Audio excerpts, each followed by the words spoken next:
ศูนย์เพศภาวะศึกษาคณะวิทยาศาสตร์สังคมมหาวิทยาลัยแห่งชาติหารือการดำเนินโครงการสาธิตการจัดการขี้เหงื่อในตัวเมืองนครหลวงเวียงจันทน์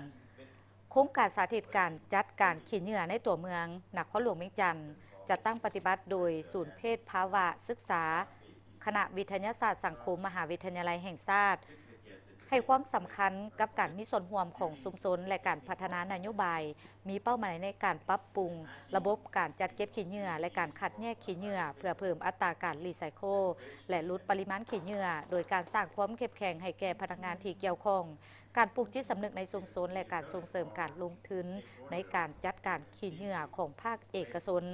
โครงการนี้ได้รับการสนับสนุนจากสถาบันยุทธศาสตร์สิ่งแวดล้อมโลกหรือ IGES และการร่วมมือจากภาคส่วนต่างๆที่มีความมุ่งมั่นสร้างสิ่งแวดล้อมเมืองที่สะอาดและยืนยาว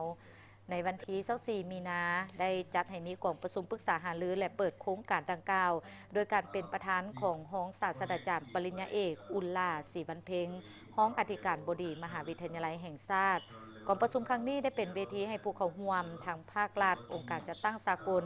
นักวิชาการและภาคเอกชนได้ปรึกษาหารือกันเกี่ยวกับการจัดการปัญหาขี้เหงื่อใน3ตัวเมืองของนครหลวงเวียงจันทน์คือเมืองจันทบุรีไซเศรษฐาและไซธานีโอกาสนี้ท่านปริญญาเอกจำปาทองโพจันทิราชหัวหน้าโครงการสาธิตการจัดการขี้เหงื่อในตัวเมืองนครหลวงเวียงจันทน์ได้กล่าวว่า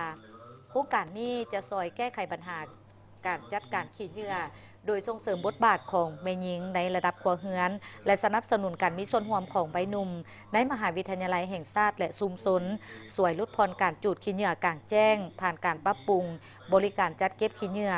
และการสร้างความรับรู้เกี่ยวกับผลกระทบที่เป็นอันตรายจากการจูดขี้เหงื่อกิจกรรมต้นต่อก็แม่นการศึกษาข้อมูลพื้นฐานเกี่ยวกับการจัดการขี้เหงื่อใน3ตัวเมืองเป้าหมาย